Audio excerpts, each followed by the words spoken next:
तो पहले हम लोग देखते हैं कि अगर ये 46 क्रोमोसोम ही आ जाए स्पर्म के अंदर, जो स्पर्म हेल्प करेगा रिप्रोडक्शन में, तो फिर क्या होगा। तो देखो ये जो मेल पेरेंट है ये बनाएंगे स्पर्म,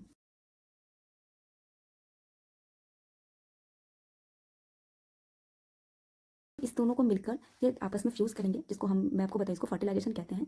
और आफ्टर फर्टिलाइजेशन एक सेल बनता है जिसको कहते हैं जाइगोट। और जाइगोट में क्या होता है, जो हाफ इन्फॉर्मेशन आ रहा है वो दोनों आके मिल जाते हैं, यानी 46 क्रोमोसोम आ गए मेल पेरेंट की तरफ से, 46 क्रोमोसोम आ गए फीमेल पेरेंट की तरफ से, टोटल बना दिए 92 क्रोमोसोम नंबर, यानी जो ह्यूमन के अंदर होता है उससे डायरेक्ट दुगना।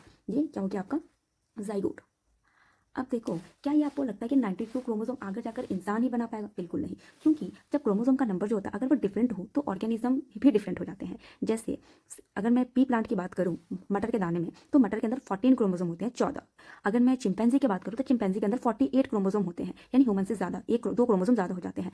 और सोचो कि यहाँ 92 क्रोमोसोम मिल गए इस जाइगोट के अंदर, तो ये जो बड़ा होगा पता चलेगा इंसान नहीं कुछ और बन गया, डायनासोर बन गया। तो क्या होगा, ये 46 में ये ह्यूमन बींग तो नहीं बनेगा, ह्यूमन बींग तो नहीं बनेगा, ह्यूमन बींग तो बिल्कुल नहीं बनेगा। अब देखो, तो इससे क्या पता चलता है कि स्पर्म के अंदर 46 क्रोमोसोम नहीं आने चाहिए, इससे आधे आने चाहिए। देखो अगर मैं इस वाले पैरेंट को अगर मैं बात करूँ, इस पैरेंट के अंदर स्पर्म बनाते हैं और स्पर्म के अंदर 23 क्रोमोसोम हो जाते हैं, हाफ 46 का हाफ हो जाता है और 23 क्रोमोसोम आते हैं। फीमेल के अंदर भी हाफ हो जाएंगे क्रोमोसोम, इनके अंदर भी 46 है। और फीमेल के अंदर जो ओवम बन रही है इसके अंदर जो क्रोमोसोम का नंबर है वो 23 होगा। आपस में फ्यूज़ करेंगे, जिसको फर्टिलाइजेशन कहेंगे, कहेंगे और ये सेल बना लेगा जिसको कहेंगे जाइगोट। और जाइगोट के अंदर जो नंबर ऑफ क्रोमोसोम हो जाएंगे वो हो जाएंगे 46, यानी उतने ही क्रोमोसोम जितना एक ह्यूमन बींग के अंदर है, यानी उनके मेल पेरेंट के अंदर और फीमेल पेरेंट के अंदर जो है। तो 46 क्रोमोसोम के बाद जो ऑर्गेनिज्म का डेवलपमेंट होगा वो क्या होगा, एक ह्यूमन बींग ही बनेगा। यानी अगर हम लोग यहाँ पे आधे नहीं करते, स्पर्म के अंदर भी पूरे के पूरे क्रोमोसोम आ जाते और ओवम के अंदर भी पूरे के पूरे क्रोमोसोम आ जाते, जैसे कि हम लोगों ने पहले एग्जाम्पल में देखा है, तो ये आगे चलकर ह्यूमन बींग तो नहीं बनाते, कोई और ऑर्गेनिज्म बन जाते।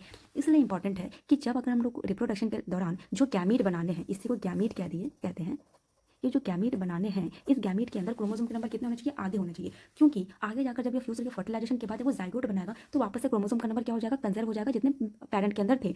तो क्या यहाँ से हम लोग एक बात कंक्लूड नहीं कर सकते कि जो क्रोमोसोम नंबर है वो जो मियोसिस है वो क्या करता है, कांस्टेंट क्रोमोसोम का नंबर मेंटेन करके रखता है। तो यहाँ से हम लोग एक कंक्लूजन लिख सकते हैं कि जो मियोसिस है, meiosis maintain constant number of chromosome from parent to the offspring,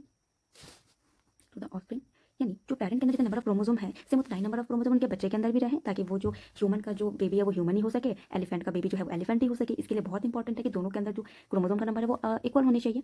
तो